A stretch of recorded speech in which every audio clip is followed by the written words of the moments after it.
नमस्कार दोस्तों, स्वागत है आपका हमारे चैनल स्टडी ऑल में। दोस्तों, आपकी एग्जाम एमपीटेट वर्ग 3 की तैयारी के लिए दोस्तों हम लगातार मॉडल पेपर लेकर आ रहे हैं, जिसका दोस्तों ये 27 नंबर का मॉडल पेपर होने वाला है। ठीक है दोस्तों, टोटल इसमें 60 क्वेश्चन होंगे। आपको ये मॉडल पेपर 27 होने वाला है, जिसमें 60 क्वेश्चन होंगे। आपको बाल विकास के 30 क्वेश्चन और पर्यावरण के 30 मोस्ट एमपी क्वेश्चन, जो कि दोस्तों आपके एग्जाम की दृष्टि से बनाए गए हैं। ठीक है, इस मॉडल पेपर में दोस्तों हमने केवल सिलेक्टेड और पहले एग्जाम में पूछे गए प्रश्नों को ही शामिल किया है, जिससे कि दोस्तों यह मॉडल पेपर आपके लिए बहुत ही इंपॉर्टेंट हो जाता है। तो चलिए दोस्तों, बिना किसी देरी के स्टार्ट करते हैं वीडियो। अगर आप इस चैनल पे पहली बार हैं या इस चैनल को पहली बार देख रहे हैं, तो सबसे पहले सब्सक्राइब कर लीजिए चैनल को और बेल आइकन पर प्रेस कर लीजिए, ताकि दोस्तों न्यू वीडियो जैसे ही डले आपको उसका नोटिफिकेशन मिल जाए। और दोस्तों, अगर वीडियो पसंद आई तो लाइक और शेयर जरूर कीजिएगा। चलिए दोस्तों, स्टार्ट करते हैं वीडियो। बाल विकास एवं शिक्षा शास्त्र का आज का पहला प्रश्न है। ठीक है, निम्नलिखित में से कौन मूर्तवाचक या औपचारिक अवधारणा का उदाहरण नहीं है? आपको बताना दोस्तों कि निम्नलिखित में से कौन सा ऑप्शन, ABCD में से वह कौन सा ऑप्शन है जो मूर्तवाचक या औपचारिक अवधारणा के उदाहरण के अंतर्गत नहीं आता है। योग्यता, कुर्सी, बल या गति।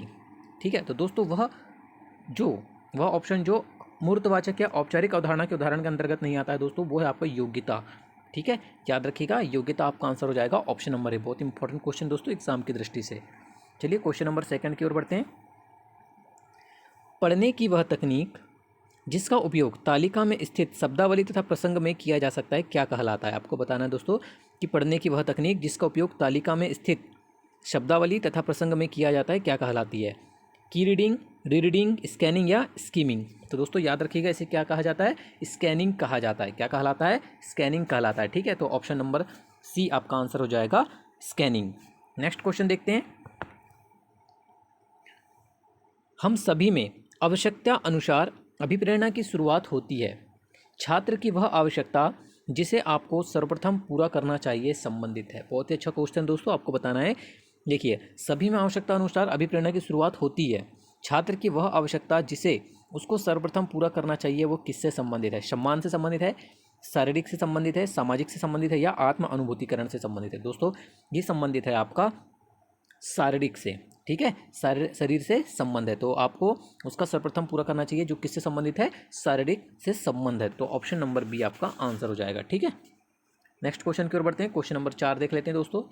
सुरेश सामान्य रूप से एक शांत कमरे में अकेला पढ़ना चाहता है, जबकि मदन समूह में अपने मित्रों के साथ पढ़ना चाहता है। ठीक है, यह उनके किसमें विभिन्नता का कारण है? मोस्ट एमपी क्वेश्चन दोस्तों, ऐसे क्वेश्चन आपको जरूर एग्जाम में देखने को मिलते हैं। एक लड़का है सुरेश, जो कि सामान्य रूप से शांत कमरे में अकेले पढ़ना चाहता है। ठीक है, वहीं पर एक दूसरा लड़का है दोस्तों मदन नाम का, जो कि समूह में अपने मित्रों के साथ पढ़ना चाहता है। तो आपको बताना है कि उनमें, ठीक है, उनके किसमें विभिन्नता का कारण है? मूल्यों में, अभिक्षमता में, अधिगम शैली में या परावर्तकता स्तर में? बहुत ही अच्छा क्वेश्चन दोस्तों, याद रखिएगा कि दोनों में दोस्तों अधिगम शैली में विभिन्नता का कारण है। ठीक है, यह उनके अधिगम शैली में विभिन्नता का कारण है, जिसमें एक लड़का जो है वो, एक बालक जो है वो अकेले कमरे में पढ़ना चाहता है शांत रूप से, और एक जो है समूह में पढ़ना चाहता है। ठीक है, याद रखिएगा, बहुत इंपॉर्टेंट क्वेश्चन दोस्तों एग्जाम में पूछा जा सकता है। चलिए क्वेश्चन नंबर 5 देख लेते हैं। संवेग क्या है? दोस्तों ये क्वेश्चन एग्जाम में रिपीट होता है बार बार, इसलिए दोस्तों हमने इसको मॉडल पेपर में शामिल भी किया है, और इससे पहले भी हमने इसे क्वेश्चन को शामिल किया है मॉडल पेपर में। ठीक है, ताकि आपको यह क्वेश्चन अच्छे तरीके से याद हो जाए। प्यार व स्नेह, क्रोध व भय, उत्तेजना या भावों में परिवर्तन, या उपयुक्त में से कोई नहीं? तो दोस्तों सभी को पता है कि संवेग क्या है? उत्तेजना या भावों में परिवर्तन जो होता है उसे ही संवेग कहा जाता है। ठीक है, याद रखिएगा, क्वेश्चन नंबर 5 का आंसर हो जाएगा ऑप्शन नंबर सी, उत्तेजना या भावों में परिवर्तन। ठीक है, चलिए 6 नंबर क्वेश्चन देख लेते हैं। सीखने की प्रक्रिया का प्रथम सोपान है। बहुत ही अच्छा क्वेश्चन दोस्तों, ये क्वेश्चन भी एग्जाम में रिपीटेड क्वेश्चन है। ठीक है, सीखने की प्रक्रिया का प्रथम सोपान क्या होता है दोस्तों? आपको पता होना चाहिए, जिज्ञासा। ठीक है, सीखने की प्रक्रिया का जो प्रथम सोपान होता है दोस्तों, वो होता है जिज्ञासा। ठीक है, तो ऑप्शन नंबर डी आपका आंसर हो जाएगा। चलिए नेक्स्ट क्वेश्चन की ओर बढ़ते हैं। क्वेश्चन नंबर 7 देख लेते हैं। बच्चों में स्व अध्ययन, सेल्फ स्टडी की क्षमता का विकास किया जा सकता है। आपको बताना दोस्तों कि बच्चों में स्व अध्ययन या सेल्फ स्टडी का विकास की क्षमता का जो विकास है वो किया जा सकता है किस, क्या कर?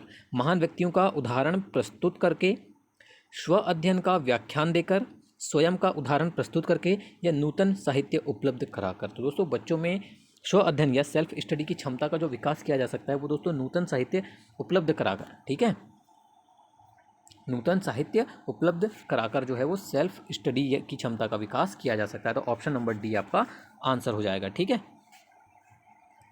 चलिए क्वेश्चन नंबर 8 की ओर बढ़ते हैं। कक्षा में किसी विषय वस्तु की परिचर्चा, ठीक है, के समय एक अध्यापक के लिए आवश्यक प्रथम गतिविधि है। आपको बताना है दोस्तों कि कक्षा में किसी विषय वस्तु की परिचर्चा जब होती है उसके समय एक अध्यापक के लिए सबसे प्रथम आवश्यक गतिविधि क्या होती है? तर्क संबंधी तथ्यों की व्याख्या, उद्देश्यों की सूचना, विषय वस्तु को मौखिक रूप से बताना या श्यामपट्ट पर विषय वस्तु लिखना। तो दोस्तों कक्षा कक्ष में अगर किसी विषय वस्तु की परिचर्चा हो रही है तो उस समय एक अध्यापक के लिए जो सर्वप्रथम आवश्यक गतिविधि होती है वो होती है दोस्तों तर्क संबंधी तथ्यों की व्याख्या। जो तर्क हो रहा है उससे संबंधित तथ्यों की व्याख्या करना ही एक शिक्षक के लिए सबसे आवश्यक प्रथम गतिविधि होती है। ठीक है, तो दोस्तों ऑप्शन नंबर ए आपका आंसर हो जाएगा, तर्क संबंधी तथ्यों की व्याख्या। चलिए क्वेश्चन नंबर 9 की ओर बढ़ते हैं। मैस्लो के अभिप्रेरण सिद्धांत को कहा जाता है। आपको बताना है दोस्तों कि मैस्लो का जो अभिप्रेरण सिद्धांत है उसे और क्या कहा जाता है? आवश्यकता का सिद्धांत, शारीरिक सिद्धांत, दृढ़ इच्छा शक्ति का सिद्धांत या अंतर्निहित का सिद्धांत। बहुत ही अच्छा क्वेश्चन दोस्तों, एग्जाम के लिए याद रखिएगा कि मैस्लो के अभिप्रेरण के सिद्धांत को जो है वो आवश्यकता का सिद्धांत भी कहा जाता है। इंपॉर्टेंट क्वेश्चन दोस्तों, एग्जाम के लिए इस क्वेश्चन को भूलना नहीं है आपको। ठीक है, मैस्लो के अभिप्रेरण का जो सिद्धांत है उसे आवश्यकता का सिद्धांत कहा जाता है। अधिगम स्थानांतरण के द्वितत्व सिद्धांत के प्रवर्तक थे थार्नडाइक, स्पीयरमैन, जड या गिलफोर्ड। तो दोस्तों अधिगम स्थानांतरण, ठीक है, अधिगम स्थानांतरण के द्वितत्व सिद्धांत के जो प्रवर्तक माने जाते हैं वो है दोस्तों स्पीयरमैन। ठीक है, कौन माने जाते हैं दोस्तों? स्पीयरमैन माने जाते हैं। तो याद रखिएगा ऑप्शन नंबर बी आपका आंसर हो जाएगा, स्पीयरमैन जो है वो अधिगम स्थानांतरण के द्वितत्व सिद्धांत के प्रवर्तक थे। ठीक है, 11 नंबर क्वेश्चन देख लेते हैं। जन्मजात व्यक्तित्व गुणों का योगफल है। आपको बताना है दोस्तों कि निम्नलिखित में से वो कौन सा ऑप्शन है जो जन्मजात व्यक्तित्व गुणों का योगफल है? समानता, निरंतरता, वंशानुक्रम या युयुत्सा। दोस्तों सभी को पता होना चाहिए आंसर ये दोस्तों वंशानुक्रम। ठीक है, वंशानुक्रम जो है वो जन्मजात व्यक्तित्व गुणों का योगफल है। तो ऑप्शन नंबर सी आपका आंसर हो जाएगा, वंशानुक्रम। ठीक है, 12 नंबर क्वेश्चन देख लेते हैं दोस्तों। बंदूरा का कथन है, ठीक है, बंदूरा का कथन है कि बच्चे प्रतिक्रियाएं प्रतिमानीकरण द्वारा सीखते हैं। बच्चे प्रतिक्रियाएं प्रतिमानीकरण द्वारा सीखते हैं, जिसको क्या कहा जाता है? आपको बताना है कि जिसे और भी क्या कहा जाता है? अभ्यास द्वारा सीखना, अंतर्दृष्टि द्वारा सीखना, निरीक्षणात्मक अधिगम या पुरस्कार द्वारा सीखना। बहुत ही अच्छा क्वेश्चन दोस्तों। बंडूरा का कथन है कि बच्चे प्रतिक्रियाएं प्रतिमानीकरण द्वारा सीखते हैं, जिसको क्या कहा जाता है दोस्तों? याद रखिएगा, निरीक्षणात्मक अधिगम भी कहा जाता है। क्या कहा जाता है दोस्तों? निरीक्षणात्मक अधिगम भी कहा जाता है। याद रखिएगा, बहुत ही इंपॉर्टेंट क्वेश्चन है। ऑप्शन नंबर सी आपका आंसर हो जाएगा। अधिगम निर्योग्यता वाले बच्चे की प्रगति का निरीक्षण करने के लिए निम्नलिखित में से कौन सी पद्धति सबसे उपयुक्त है? बहुत ही अच्छा क्वेश्चन दोस्तों कि अधिगम निर्योग्यता वाले बच्चों की प्रगति का जो निरीक्षण करने के लिए निम्नलिखित में से कौन सी पद्धति जो है दोस्तों सबसे उपयुक्त पद्धति है? व्यक्ति अध्ययन या केस अध्ययन, घटनावृत्त अभिलेख, व्यवहार रेटिंग स्केल या संरचित व्यवहार परक अवलोकन। दोस्तों अधिगम निर्योग्यता वाले जो बच्चे रहते हैं, ठीक है, उनकी प्रगति का निरीक्षण करने के लिए जो सबसे उपयुक्त, ठीक है, जो सबसे अच्छी पद्धति है या फिर जो सबसे उपयुक्त पद्धति है वो दोस्तों संरचित व्यवहार परक अवलोकन। ठीक है, तो ऑप्शन नंबर डी आपका आंसर हो जाएगा। याद रखिएगा। पियाजे तथा वाइगोत्स्की के अनुसार एक रचनात्मक कक्षा कक्ष में अधिगम शिक्षक द्वारा पुनर्बलन किया जाता है, शिक्षार्थियों द्वारा स्वयं सृजित किया जाता है जो एक सक्रिय भूमिका निभाते हैं, शिक्षक द्वारा लिखवाया जाता है तथा शिक्षार्थी निष्क्रिय प्राप्तकर्ता होते हैं, उद्दीपक तथा अनुक्रिया के जोड़ से होता है। आपको बताना है दोस्तों कि पियाजे तथा वाइगोत्स्की के अनुसार एक रचनात्मक कक्षा कक्ष में जो अधिगम होता है वो कैसा होता है? दोस्तों याद रखिएगा, पियाजे एवं वाइगोत्स्की के अनुसार एक रचनात्मक कक्षा कक्ष में जो अधिगम है वो शिक्षार्थियों द्वारा स्वयं सृजित किया जाता है जो एक सक्रिय भूमिका निभाते हैं। मोस्ट टाइम क्वेश्चन दोस्तों, एग्जाम के लिए इस क्वेश्चन को रट लीजिएगा। ठीक है, ऑप्शन नंबर बी आपका आंसर हो जाएगा। चलिए 15 नंबर क्वेश्चन देख लेते हैं। शिक्षार्थियों में बहुत विभिन्नताएं होती है, इनमें से किनके लिए शिक्षकों को संवेदनशील होने की आवश्यकता है? आपको बताना है दोस्तों कि शिक्षार्थियों में जो है बहुत सारी या बहुत विभिन्नताएं होती है, इनमें से किनके लिए शिक्षकों को संवेदनशील होने की आवश्यकता है? आपके ऑप्शन है संज्ञानात्मक क्षमताओं और सीखने के स्तरों पर आधारित भिन्नताएं, भाषा, जाति, लिंग, धर्म, समुदाय की विविधता पर आधारित भिन्नताएं, केवल बी या ए और बी दोनों। तो दोस्तों शिक्षार्थियों में देखिए बहुत सारी विभिन्नताएं होती है, इसके लिए शिक्षकों को संवेदनशील होने की आवश्यकता है, संज्ञानात्मक क्षमताओं और सीखने के स्तर पर आधारित भिन्नताओं के लिए भी, और भाषा, जाति, लिंग, धर्म, समुदाय की विविधता पर आधारित भिन्नताएं, दोनों के लिए ही शिक्षकों को संवेदनशील होने की आवश्यकता है। ठीक है, तो ऑप्शन नंबर डी आपका आंसर हो जाएगा दोस्तों, ए और बी दोनों। ठीक है, नेक्स्ट क्वेश्चन की ओर बढ़ते हैं। क्वेश्चन नंबर 16 देख लेते हैं। प्राथमिक विद्यालय के कक्षा कक्ष के संदर्भ में सक्रियबद्धता का अर्थ क्या है? शिक्षक का अनुकरण और नकल करना, जांच पड़ताल करना, प्रश्न पूछना और विवाद करना, शिक्षक द्वारा दिए गए उत्तरों को नकल करना, या याद करना, प्रत्यास्मरण और सुनना। दोस्तों प्राथमिक विद्यालय में कक्षा कक्ष के संदर्भ में जो सक्रियबद्धता का जो अर्थ है, ठीक है, वो क्या अर्थ है दोस्तों? जांच पड़ताल करना, प्रश्न पूछना और वाद विवाद करना ही एक कक्षा कक्ष, ठीक है, प्राथमिक विद्यालय के कक्षा कक्ष के संदर्भ में सक्रियबद्धता का अर्थ है। याद रखिएगा, ऑप्शन नंबर बी आपका आंसर हो जाएगा, जांच पड़ताल करना, प्रश्न पूछना और विवाद करना। ठीक है, चलिए 17 नंबर क्वेश्चन देख लेते हैं। बच्चे तब सर्वाधिक सृजनशील होते हैं जब वे किसी गतिविधि में भाग लेते हैं, दूसरों के सामने अच्छा करने के दबाव में आकर, अपनी रुचि से, पुरस्कार के लिए या शिक्षक की डांट से बचने के लिए। दोस्तों आपको सभी को क्वेश्चन पढ़ते ही आंसर समझ में आ गया होगा कि बच्चे तब सर्वाधिक सृजनशील होते हैं जब वे किसी गतिविधि में भाग लेते हैं अपनी रुचि से। ठीक है, तब वे सर्वाधिक सृजनशील होते हैं। तो ऑप्शन नंबर बी आपका आंसर हो जाएगा। ठीक है दोस्तों, चलिए नेक्स्ट क्वेश्चन देख लेते हैं। क्वेश्चन नंबर 18 है, अपने चिंतन में अवधारणात्मक परिवर्तन लाने हेतु शिक्षार्थियों को सक्षम बनाने के लिए शिक्षक को बच्चों को स्वयं चिंतन करने के लिए प्रोत्साहित करना चाहिए और उनसे कहना चाहिए कि वे शिक्षिका को सुने और उसका अनुपालन करें, या व्याख्यान के रूप में व्याख्या प्रस्तुत करनी चाहिए। ऑप्शन नंबर सी है, स्पष्ट और आश्वस्त करने वाली व्याख्या देनी चाहिए तथा शिक्षार्थियों के साथ करनी चाहिए। उन बच्चों को पुरस्कार देना चाहिए जिन्होंने अपने चिंतन में परिवर्तन किया है। बहुत अच्छा क्वेश्चन है दोस्तों कि अपने चिंतन में अवधारणात्मक परिवर्तन लाने हेतु शिक्षार्थियों को सक्षम बनाने के लिए जो शिक्षिका हैं उन्हें क्या करना चाहिए दोस्तों? उन्हें स्पष्ट और आश्वस्त करने वाली व्याख्या देनी चाहिए तथा शिक्षार्थियों के साथ ही करनी चाहिए। बहुत ही अच्छा क्वेश्चन है दोस्तों, ऑप्शन नंबर सी आपका आंसर हो जाएगा। चलिए 19 नंबर क्वेश्चन देख लेते हैं।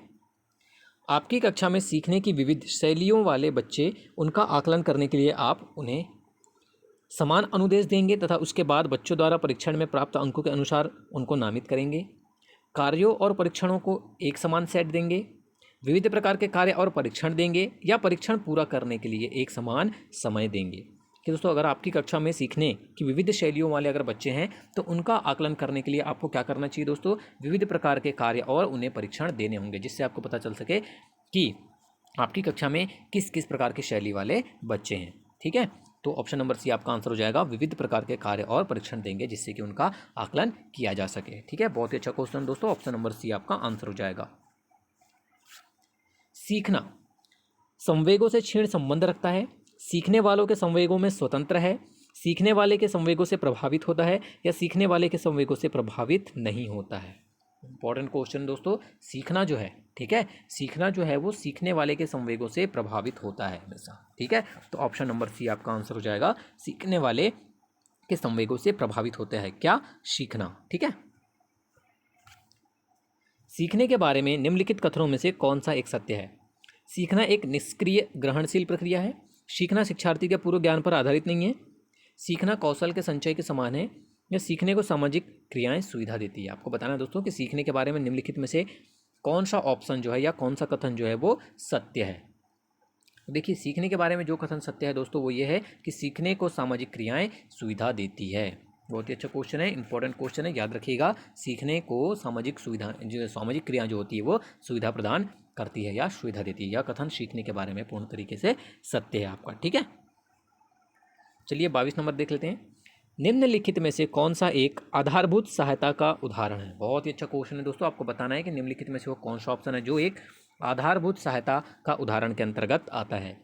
शिक्षार्थियों को प्रेरित करने वाले भाषण देना, प्रश्न पूछने को बढ़ावा दिए बिना स्पष्टीकरण देना, मूर्त और अमूर्त दोनों प्रकार के उपहार देना, या अनुबोधन और संकेत देना तथा नाजुक स्थितियों पर प्रश्न पूछना। बहुत ही अच्छा क्वेश्चन है दोस्तों, आपको बताना है कि आधारभूत सहायता का उदाहरण के अंतर्गत निम्नलिखित में से कौन सा ऑप्शन आएगा। तो याद रखिएगा दोस्तों, जो एक आधारभूत सहायता का उदाहरण है वह दोस्तों अनुबोधन और संकेत देना तथा नाजुक स्थितियों पर प्रश्न पूछना। यह एक आधारभूत सहायता का उदाहरण के अंतर्गत आएगा ये ऑप्शन। ठीक है, चलिए 23 नंबर क्वेश्चन देख लेते हैं।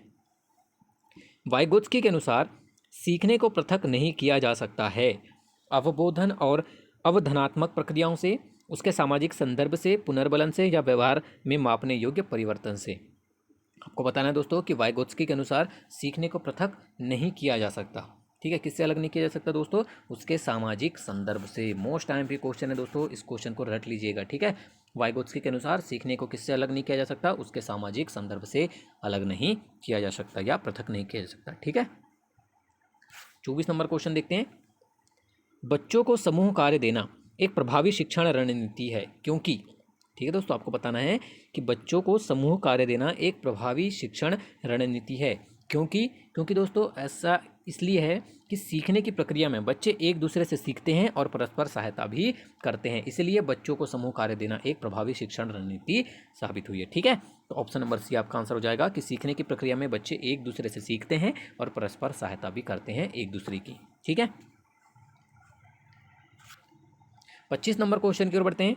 निम्नलिखित में से कौन सा तरीका अध्यापिका के द्वारा एक सृजनात्मक बच्चे पहचान करने के लिए सर्वाधिक उपयुक्त होगा? आपको बताना है दोस्तों कि निम्नलिखित में से वह कौन सा तरीका है ABCD में से जो अध्यापिका के द्वारा एक सृजनात्मक बच्चे की पहचान करने के लिए सर्वाधिक उपयुक्त होगा। तो दोस्तों वो तरीका है आपका बच्चे का विस्तृत रूप से अवलोकन करना, विशेष रूप से उस समय पर जब वह समस्याओं को हल करती है। यह सबसे सृजनात्मक बच्चे की पहचान करने का सर्वाधिक उपयुक्त होगा। ठीक है, यह तरीका जो है, तो ऑप्शन नंबर बी आपका आंसर हो जाएगा कि बच्चे का विस्तृत रूप से अवलोकन करना, विशेष रूप से उस समय जब वह समस्या को हल करती है। ठीक है, तो ऑप्शन नंबर बी आपका आंसर हो जाएगा। चलिए 26 नंबर क्वेश्चन की ओर बढ़ते हैं। निम्नलिखित कथनों में से आप किससे सहमत है? आपको बताना है दोस्तों कि निम्नलिखित में से वह कौन सा कथन है जो सत्य है। अधिगम पूर्ण रूप से बाह्य उद्दीपन के द्वारा नियंत्रित होता है। अधिगम एक सामाजिक सांस्कृतिक परिवेश में घटित होता है। अधिगम तब घटित नहीं हो सकता जब तक कि इसका अंकों में बाह्य रूप से अवलोकन नहीं किया जा सके, या अधिगम केवल तभी होता है यदि वह व्यवहार में सुस्पष्ट होता है। आपको बताना दोस्तों कि अधिगम के संबंध में कौन सा कथन सबसे अच्छा या सबसे सही है। ठीक है दोस्तों, तो याद रखिएगा अधिगम एक सामाजिक संस्कृति परिवेश में घटित होता है। यह कथन जो है वो ABCD में से सबसे सही है। ठीक है, तो ऑप्शन नंबर बी आपका आंसर हो जाएगा कि अधिगम एक सामाजिक सांस्कृतिक परिवेश में घटित होता है। ठीक है, 27 नंबर क्वेश्चन की ओर बढ़ते हैं। चलिए, एक बच्चे को सहारा देने की मात्रा एवं प्रकार में परिवर्तन इस बात पर निर्भर करता है अध्यापिका की मनोदशा पर, बच्चे की नैसर्गिक योग्यताएं पर, कार्य के लिए प्रस्तावित पुरस्कार पर, या बच्चे के निष्पादन के स्तर पर। आपको बताना है दोस्तों कि एक बच्चे को सहारा देने की मात्रा एवं प्रकार में परिवर्तन इस बात पर निर्भर करता है कि बच्चे का निष्पादन स्तर किस तरह का है। ठीक है, तो ऑप्शन नंबर डी आपका आंसर हो जाएगा, बच्चे के निष्पादन स्तर पर निर्भर करता है। ठीक है, 28 नंबर क्वेश्चन की ओर बढ़ते हैं। 28 नंबर क्वेश्चन है, एक विद्यार्थी एक प्रकरण में मुख्य बिंदुओं को रेखांकित करती है, उसका एक दृश्यात्मक प्रस्तुतिकरण बनाती तथा प्रकरण की समाप्ति पर अपने दिमाग में उत्पन्न होने वाले प्रश्नों को प्रस्तुत करती है। वह विचारों के संगठन द्वारा अपने चिंतन को निर्देशित करने की कोशिश कर रही है, केंद्र बिंदु की विधि का प्रयोग करने की कोशिश कर रही है, अनुरक्षण पूर्वाभ्यास की रणनीति का प्रयोग करने की कोशिश कर रही है, या प्रेक्षण अधिगम सुनिश्चित कर रही है। तो दोस्तों अगर एक विद्यार्थी है जो एक प्रकरण में मुख्य बिंदुओं को रेखांकित करती है और उसका दृश्यात्मक प्रस्तुतिकरण बनाती है तथा प्रकरण की समाप्ति पर अपने दिमाग में उत्पन्न होने वाले प्रश्नों को प्रस्तुत करती है, तो वह विचारों के संगठन के द्वारा अपने चिंतन को निर्देशित करने की कोशिश कर रही है। ठीक है दोस्तों, याद रखिएगा वो क्या कर रही है, विचारों के संगठन द्वारा अपने चिंतन को निर्देशित करने की कोशिश कर रही है। तो ऑप्शन नंबर ए आपका आंसर हो जाएगा दोस्तों। ठीक है, चलिए 29 नंबर क्वेश्चन देख लेते हैं। 29 नंबर क्वेश्चन है दोस्तों आपका, पियाजे के अनुसार 2 से 7 वर्ष के बीच एक बच्चा संज्ञानात्मक विकास की किस अवस्था में होता है? आपको बताना है पूर्व संक्रियात्मक अवस्था, औपचारिक संक्रियात्मक अवस्था, मूर्त संक्रियात्मक अवस्था, या संवेदी गतिक अवस्था। तो आपको बताना है दोस्तों कि पियाजे के अनुसार 2 से 7 वर्ष के बीच का एक बच्चा जो है वो संज्ञानात्मक विकास की किस अवस्था में है? बहुत ही अच्छा क्वेश्चन दोस्तों, वो है दोस्तों आपका पूर्व संक्रियात्मक अवस्था में। ठीक है, किस अवस्था में है? पूर्व संक्रियात्मक अवस्था में है। तो ऑप्शन नंबर ए आपका आंसर हो जाएगा। 30 नंबर क्वेश्चन है दोस्तों आज का, किस प्रकार से एक अध्यापिका बच्चों को बेहतर समस्या समाधानकर्ता बनाने में सहायता कर सकती है। आपको बताना है दोस्तों कि एक अध्यापिका बच्चों को बेहतर समस्या समाधानकर्ता बनाने में किस प्रकार सहायता कर सकती है। तो दोस्तों वो कर सकती है आपका बच्चों को विविध प्रकार की समस्याओं का समाधान करने के मौके देना तथा उन्हें हल करते समय सहयोग देना। इसी प्रकार से एक अध्यापिका जो है वो बच्चों को बेहतर समस्या समाधानकर्ता बनाने में सहायता कर सकती है। ठीक है, तो ऑप्शन नंबर ए आपका आंसर हो जाएगा, बच्चों को विविध प्रकार की समस्याओं का समाधान करने के लिए मौके देना और उन्हें हल करते समय उन्हें सहयोग देना। ठीक है, बहुत ही अच्छा क्वेश्चन दोस्तों, ऑप्शन नंबर ए आपका आंसर हो जाएगा। ठीक है, ये थे दोस्तों आपके बाल विकास एवं शिक्षा शास्त्र के 30 प्रश्न। अब देखते हैं दोस्तों हम पर्यावरण अध्ययन के 30 प्रश्न। ठीक है दोस्तों, ये भी क्वेश्चन दोस्तों सिलेक्टेड होंगे जो कि आपकी एग्जाम की दृष्टि से बहुत ही महत्वपूर्ण है। आपको बताना है दोस्तों, भारत का वह अभ्यारण्य जिसमें हाथियों की सबसे अधिक संख्या पाई जाती है, ठीक है, वह है सागर, महावीर, काजीरंगा या कान्हा। दोस्तों सभी को पता है कि वह अभ्यारण्य कौन सा जिसमें हाथियों की सबसे अधिक संख्या पाई जाती है, वो है दोस्तों आपका ऑप्शन नंबर सी, काजीरंगा अभ्यारण्य। ठीक है, कौन सा है, काजीरंगा अभ्यारण्य, जहाँ पर हाथियों की सबसे अधिक संख्या पाई जाती है। ठीक है, चलिए 32 नंबर क्वेश्चन देख लेते हैं। भारत का सबसे पहला राष्ट्रीय उद्यान कौन सा है? जिम कॉर्बेट राष्ट्रीय उद्यान, गिर राष्ट्रीय उद्यान, दुधवा राष्ट्रीय उद्यान या राजाजी राष्ट्रीय उद्यान। ये भी क्वेश्चन दोस्तों एग्जाम में रिपीट होता है। आपको पता होना चाहिए दोस्तों कि भारत का जो सबसे पहला राष्ट्रीय उद्यान है दोस्तों वो है आपका जिम कॉर्बेट राष्ट्रीय उद्यान। ठीक है, कौन सा है, जिम कॉर्बेट राष्ट्रीय उद्यान जो है वो भारत का सबसे पहला राष्ट्रीय उद्यान है। याद रखिएगा दोस्तों, इंपॉर्टेंट क्वेश्चन है ये क्वेश्चन, क्योंकि एग्जाम में बार बार रिपीट होता है। 33 नंबर क्वेश्चन है, पगमार्क तकनीक का प्रयोग किया जाता है। अब आपको बताना है दोस्तों कि जो पगमार्क तकनीक है उसका प्रयोग किस लिए किया जाता है? वनों में जानवरों का अवलोकन करने के लिए, दुर्लभ वन्य जीव के वृद्ध स्थल में प्रजनन के लिए, विभिन्न वन्य जंतुओं की जनसंख्या के आकलन के लिए या वन्य जीव जंतुओं के पहचान के लिए। ठीक है दोस्तों, बहुत ही इंपॉर्टेंट क्वेश्चन है, इस क्वेश्चन को आपको रट लेना है कि पगमार्क तकनीक का जो प्रयोग किया जाता है वो किस लिए किया जाता है दोस्तों? विभिन्न वन्य जंतुओं की जनसंख्याओं की आकलन के लिए पगमार्क तकनीक का प्रयोग किया जाता है। मोस्ट एमपी क्वेश्चन है दोस्तों आपके एग्जाम के लिए, इस क्वेश्चन को भूलना नहीं है आपको। ठीक है, ऑप्शन नंबर सी आपका आंसर हो जाएगा। देश में वन्य जीव संरक्षण अधिनियम कब लागू किया गया? सन 1961, 1980, 1972 या 1970। तो दोस्तों आपको पता होना चाहिए कि वन्य जीव संरक्षण अधिनियम जो है वो कब लागू किया गया है। वो किया गया है दोस्तों आपका जो ऑप्शन नंबर सी है दोस्तों, ठीक है ना, सन 1972 ईस्वी में। ठीक है, सन 1972 में वन्य जीव संरक्षण अधिनियम लागू किया गया है। भारत के प्रत्येक नागरिक का कर्तव्य होगा कि प्राकृतिक पर्यावरण का संरक्षण एवं सुधार। यह कथन भारतीय संविधान के किस अनुच्छेद से संदर्भित है? अनुच्छेद 56, 57, 51 ए या 48। तो दोस्तों भारत के प्रत्येक नागरिक का कर्तव्य होगा कि प्राकृतिक पर्यावरण का संरक्षण एवं सुधार। यह कथन भारतीय संविधान के किस अनुच्छेद से संदर्भित है दोस्तों? आपको पता होना चाहिए, अनुच्छेद 51 ए से संदर्भित है। ठीक है, तो ऑप्शन नंबर सी आपका आंसर हो जाएगा, अनुच्छेद 51 ए। 36 नंबर क्वेश्चन है, टुमारोज बायोडाइवर्सिटी पुस्तक के लेखक कौन है? मोस्ट एमपी क्वेश्चन है दोस्तों। ठीक है, आपको याद रखना है कि टुमारोज बायोडाइवर्सिटी पुस्तक के जो लेखक हैं वो हैं दोस्तों वंदना शिवा। तो ऑप्शन नंबर सी आपका आंसर हो जाएगा दोस्तों, वंदना शिवा जो है उन्होंने टुमारोज बायोडाइवर्सिटी नामक पुस्तक लिखी है। ठीक है, निम्न में से कौन सा बायोडीजल पौधा है? गूगल, रोसा घास, रतन जोत या जावा घास। ये भी क्वेश्चन दोस्तों एग्जाम में पूछा जाता है अक्सर कि निम्न में से वह कौन सा पौधा है जो बायोडीजल है। ठीक है, तो वो है दोस्तों आपका रतन जोत का पौधा। ठीक है, रतन जोत का जो पौधा होता है दोस्तों वो एक बायोडीजल पौधा होता है। ठीक है, तो ऑप्शन नंबर सी आपका आंसर हो जाएगा, रतन जोत। अब आपको बताना है दोस्तों बायोडाइवर्सिटी इन इंडिया के लेखक कौन है। ठीक है, इससे पहले भी आपको एक पुस्तक पूछी गई थी दोस्तों, आपको जरूर एक ना एक क्वेश्चन, एक से दो क्वेश्चन आपको पुस्तक से रिलेटेड पूछे ही जाते हैं। ठीक है, तो याद रखिएगा कि बायोडाइवर्सिटी इन इंडिया के लेखक कौन है? डॉक्टर वंदना शर्मा, डॉक्टर सुनीता नारायण, माई पांडे या टी पुलैया। तो दोस्तों वो हैं आपके टी पुलैया ने। ठीक है, टी पुलैया ने ही बायोडाइवर्सिटी इन इंडिया नामक पुस्तक लिखी है। नेक्स्ट क्वेश्चन देखते हैं, देश का पहला बायोडीजल संयंत्र लगाया गया है आंध्र प्रदेश, मध्य प्रदेश, महाराष्ट्र या तमिलनाडु में। तो दोस्तों देश का जो पहला बायोडीजल संयंत्र लगाया गया है दोस्तों वो लगाया गया है आपका तमिलनाडु में। कहाँ लगाया गया है दोस्तों? याद रखिएगा, तमिलनाडु में लगाया गया है देश का पहला बायोडीजल संयंत्र। 40 नंबर क्वेश्चन है, भारत में सबसे पहला जैव मंडलीय आरक्षित केंद्र कहाँ स्थापित हुआ? मोस्ट टाइम की क्वेश्चन है दोस्तों एग्जाम के लिए। सभी क्वेश्चन सिलेक्टेड है दोस्तों, बट ये क्वेश्चन जरूर एग्जाम में पूछा जाता है, ठीक है, कि भारत में सबसे पहला जैव मंडलीय आरक्षित क्षेत्र कहाँ स्थापित हुआ? ग्रेट निकोबार, नीलगिरी, मन्नार की खाड़ी या नंदा देवी में? आपको पता होना चाहिए दोस्तों कि भारत में जो सबसे पहला जैव मंडलीय आरक्षित क्षेत्र है वो नीलगिरी में स्थापित हुआ है, ठीक है, याद रखिएगा, बहुत ही अच्छा क्वेश्चन है आपकी एग्जाम के लिए। दंडकारण्य प्रदेश स्थित नहीं है?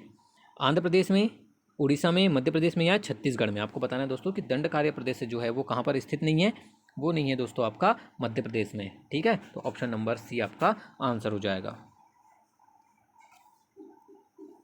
डुगोंग नामक समुद्री जीव जो कि विलोपन की कगार पर है, क्या है? आपको बताना है दोस्तों कि जो डुगोंग नामक समुद्री जीव है जो कि विलोपन की कगार पर है वो क्या है? एक स्तनधारी, वोनीफिश, शार्क या उभयचर? तो दोस्तों डुगोंग नामक जो एक समुद्री जीव है, ठीक है, जो कि विलोपन की कगार पर है, वो एक प्रकार का स्तनधारी जीव है, ठीक है, तो ऑप्शन नंबर ए आपका आंसर हो जाएगा दोस्तों, स्तनधारी या मैमल। किसी प्रजाति को विलुप्त माना जा सकता है जब वह अपने प्राकृतिक आवास में नहीं देखी गई? ये भी क्वेश्चन दोस्तों एग्जाम में रिपीट होता है, इससे पहले भी दोस्तों हमने इस मॉडल पेपर में इस क्वेश्चन को शामिल किया था, क्योंकि दोस्तों ये क्वेश्चन बहुत ही अच्छा है एग्जाम की दृष्टि से, ठीक है। उनको बताना है कि किसी प्रजाति को कब विलुप्त माना जाता है? जब वह अपने प्राकृतिक आवास में कितने वर्ष से नहीं देखी गई है? 35, 50, 35, 20, 10 या 50? तो दोस्तों किसी भी प्रजाति को तब विलुप्त माना जाता है जब वह अपने प्राकृतिक आवास में 50 वर्ष से नहीं देखी गई हो, तो उस प्रजाति को विलुप्त मान लिया जाता है, ठीक है। इंपॉर्टेंट क्वेश्चन दोस्तों, याद रखिएगा, 50 वर्ष आपका आंसर हो जाएगा। 44 नंबर क्वेश्चन है, निम्न में से कौन यूनेस्को का धरोहर स्थान है? केरल का पश्चिल कार्बेट राष्ट्रीय उद्यान, चिल्का झील या केवलादेव राष्ट्रीय उद्यान? आपको बताना है दोस्तों कि निम्न में से वो कौन सा है जो यूनेस्को का धरोहर स्थान के अंतर्गत आता है? वो है दोस्तों आपका केवलादेव राष्ट्रीय उद्यान, ठीक है, जो कि यूनेस्को का धरोहर स्थान है। ऑप्शन नंबर डी आपका आंसर हो जाएगा। लिविंग प्लेनेट सूचकांक क्या है? आपको बताना है दोस्तों कि लिविंग प्लेनेट सूचकांक क्या है? विश्व के संकटग्रस्त प्राणियों तथा वृक्षों की स्थिति का सूचक, परम दुर्लभ पौधे प्रजातियों का सूचक, जैव विविधता की स्थिति का सूचक या उपयुक्त में से कोई नहीं? मोस्ट आईएमपी क्वेश्चन है दोस्तों एग्जाम के लिए। जो दोस्तों लिविंग प्लेनेट सूचकांक जो है वो क्या है दोस्तों, आपको पता होना चाहिए। ये दोस्तों आपका विश्व के संकटग्रस्त प्राणियों तथा वृक्षों की स्थिति का सूचक है, ठीक है, लिविंग प्लेनेट सूचकांक। तो ऑप्शन नंबर ए आपका आंसर हो जाएगा, याद रखिएगा। नेक्स्ट क्वेश्चन की ओर बढ़ते हैं। अधोलिखित में से कौन सा सही नहीं है? एक, फसली कृषि के कारण जैव विविधता का विनाश हो रहा है। बहुफसली खेती की पद्धति से जैव विविधता सुरक्षित हो रही है। विशिष्ट खेती की पद्धति जैव विविधता को संरक्षित रखती है। या कार्बनिक खेती को पर्यावरण मित्र की उपमा दी गई है? आपको बताना दोस्तों कि निम्नलिखित में से कौन सा कथन सत्य नहीं है? दोस्तों वो है आपका ऑप्शन नंबर डी कि कार्बनिक खेती को पर्यावरण मित्र की उपमा दी गई है, यह कथन पूर्ण तरीके से आपका असत्य है, ठीक है, तो ऑप्शन नंबर डी आपका आंसर हो जाएगा। 47 नंबर क्वेश्चन है, नवीन विकसित विज्ञान की कौन सी शाखा जैव विविधता के लिए खतरे की घंटी है? नैनो तकनीक, दूरसंचार तकनीक, रेडियोलॉजी या जैव प्रौद्योगिकी? सभी को पता है दोस्तों कि नवीन विकसित विज्ञान की वह शाखा जो जैव विविधता के लिए खतरे की घंटी है वो है दोस्तों आपकी रेडियोलॉजी, ठीक है, ऑप्शन नंबर सी आपका आंसर हो जाएगा। रेडियोलॉजी जो है वो एक ऐसी शाखा है नवीन विकसित विज्ञान की जो कि जैव विविधता के लिए खतरे की घंटी है, ठीक है। चलिए 48 नंबर क्वेश्चन देख लेते हैं। भूतल पर सर्वाधिक किस संघ या फाइलम के सदस्य पाए जाते हैं? कॉर्डेटा, मॉलस्का, ऑर्थोपोडा या एनिलिडा? तो दोस्तों सभी को पता है कि भूतल पर जो सर्वाधिक जिस संघ के फाइलम या जिस संघ या फाइलम के सदस्य पाए जाते हैं वो है दोस्तों आपका कॉर्डेटा के, ठीक है, तो ऑप्शन नंबर ए आपका आंसर हो जाएगा कॉर्डेटा। सागर तली पर पाए जाने वाले पादपों तथा प्राणियों को किस नाम से जाना जाता है? बथम, नेक्टन या प्लैंकटन? तो दोस्तों सागर तली पर जो पाए जाने वाले पादपों तथा प्राणियों को जिस नाम से जाना जाता है वो है दोस्तों नेक्टर के नाम से, ठीक है, किस नाम से जाना जाता है? नेक्टर के नाम से जाना जाता है, तो ऑप्शन नंबर बी आपका आंसर हो जाएगा नेक्टर। 50 नंबर क्वेश्चन देख लेते हैं। स्टेपी जलवायु की सबसे बड़ी विशेषता है? दक्षिणी गोलार्ध में विस्तार का भाव, शुष्कता का साम्राज्य, महाद्वीपीय जलवायु का विकास या उच्च वार्षिक तापांतर? तो दोस्तों स्टेपी जलवायु की जो सबसे बड़ी विशेषता है दोस्तों वह है उच्च वार्षिक तापांतर, ठीक है, सबसे बड़ी विशेषता क्या है? उच्च वार्षिक तापांतर जो है वो स्टेपी जलवायु की सबसे बड़ी विशेषता है। ठीक है, काले वन पाए जाते हैं फ्रांस, जर्मनी, चेकोस्लोवाकिया में या रोमानिया में। तो दोस्तों सभी को पता है कि जो काले वन है वो कहाँ पाए जाते हैं दोस्तों, आपको पता होना चाहिए, अगर नहीं पता तो जर्मनी में पाए जाते हैं। ठीक है, काले वन जो है वो जर्मनी में पाए जाते हैं। ठीक है, राष्ट्रीय वानिकी कार्य योजना का लक्ष्य भारत में 33% भू क्षेत्र को किस वर्ष तक वनावरण एवं वृक्षावरण करने का था? 2008, 2009, 2010 या 2012? तो दोस्तों राष्ट्रीय वानिकी कार्य योजना का जो लक्ष्य है भारत में 33% भू क्षेत्र को जिस वर्ष तक वनावरण तथा वृक्षावरण करने का था वो था दोस्तों आपका सन 2012 तक। ठीक है, कब तक करना था? सन 2012 तक करना था। हमारा राष्ट्रीय वृक्ष है पीपल, पाकड़, बरगद या आम? तो दोस्तों सभी को पता है कि हमारा राष्ट्रीय वृक्ष जो है दोस्तों बरगद है। ठीक है, याद रखिएगा, ये भी क्वेश्चन इजी है बट इंपॉर्टेंट क्वेश्चन है। मोरक्को कहाँ है? अरब में, दक्षिणी अफ्रीका में, साइबेरिया में या उत्तरी अफ्रीका में? तो दोस्तों जो मोरक्को है वो कहाँ पर स्थित है दोस्तों? उत्तरी अफ्रीका में स्थित है आपका मोरक्को। याद रखिएगा, ये भी क्वेश्चन दोस्तों एग्जाम में पूछा जा चुका है। ठीक है, निम्नलिखित में से कौन सा वन भारत में आर्थिक दृष्टिकोण से सबसे महत्वपूर्ण है या सर्वाधिक महत्वपूर्ण है? ज्वारी वन, सदाबहार वन, कांटेदार वन या पतझड़ वाले वन? बहुत ही अच्छा क्वेश्चन है दोस्तों, इंपॉर्टेंट क्वेश्चन एग्जाम के लिए। आपको बताना है कि भारत में आर्थिक दृष्टिकोण से सर्वाधिक महत्वपूर्ण वन कौन से हैं दोस्तों? वो हैं आपके पतझड़ वाले वन। पतझड़ वाले जो वन है वो भारत में आर्थिक दृष्टिकोण से सर्वाधिक महत्वपूर्ण वन है। तो ऑप्शन नंबर डी दोस्तों आपका आंसर हो जाएगा, पतझड़ वाले वन। ठीक है, 56 क्वेश्चन देख लेते हैं दोस्तों। वेटलैंड या आर्द्र भूमि दिवस कब मनाया जाता है? 2 अप्रैल, 2 मार्च, 2 फरवरी या 2 मई को? तो दोस्तों वेटलैंड या आर्द्र भूमि दिवस जो है दोस्तों वो 2 फरवरी को मनाया जाता है। कब मनाया जाता है दोस्तों? 2 फरवरी को मनाया जाता है, याद रखिएगा।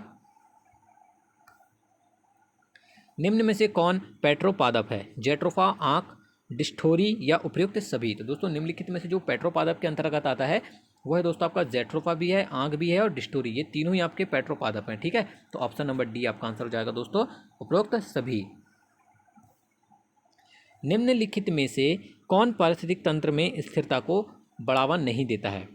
पारिस्थितिक तंत्र में प्रत्येक तत्व के उत्पादन तथा उपभोग में संतुलन, ऊर्जा के निवेश एवं निर्गम में संतुलन, विभिन्न जैव भू रासायनिक चक्रों की सुचारू रूप से कार्यशीलता या मानव जनसंख्या वृद्धि हेतु उपयुक्त दशाएं? तो दोस्तों निम्नलिखित में से जो पारिस्थितिक तंत्र में स्थिरता को बढ़ावा नहीं देता है वो है दोस्तों आपका ऑप्शन नंबर डी। आपको क्वेश्चन पढ़ते ही समझ में आ गया होगा दोस्तों आंसर कि मानव जनसंख्या में वृद्धि हेतु उपयुक्त दशाएं जो हैं वो पारिस्थितिक तंत्र में स्थिरता को बढ़ावा नहीं देते हैं। ठीक है, 59 नंबर क्वेश्चन देख लेते हैं दोस्तों। निम्नलिखित कथनों में कौन सा पारिस्थितिकी संसाधनों के प्रबंध के संबंध में सही है? तो दोस्तों निम्नलिखित में से जो पारिस्थितिक संसाधनों के प्रबंध में जो कथन आपका सही है वो है दोस्तों ऑप्शन नंबर डी कि प्राकृतिक संसाधनों का तर्क संगत विदोहन एवं पर्यावरण की गुणवत्ता का अनुरक्षण। ठीक है, यह प्राकृतिक संसाधनों के प्रबंध के संबंध में सही कथन है। ठीक है दोस्तों, तो ऑप्शन नंबर डी आपका आंसर हो जाएगा, प्राकृतिक संसाधनों का तर्क संगत विदोहन एवं पर्यावरण की गुणवत्ता का अनुरक्षण। आज का लास्ट क्वेश्चन है दोस्तों, किसी पारिस्थितिक तंत्र का आधारभूत तत्व है जैवभार, जैव विविधता, ऊर्जा प्रवाह या वनस्पति सघनता? तो दोस्तों किसी भी पारिस्थितिक तंत्र का जो आधारभूत तत्व होता है, ठीक है दोस्तों, वो ऊर्जा का प्रवाह होता है। ठीक है, याद रखिएगा, बहुत ही इंपॉर्टेंट क्वेश्चन है दोस्तों ये क्वेश्चन। ठीक है, आपके एग्जाम के लिए कि किसी भी पारिस्थितिक तंत्र का जो आधारभूत तत्व होता है उसमें ऊर्जा का प्रवाह होता है। ठीक है, वीडियो को अंत तक देखने के लिए धन्यवाद दोस्तों।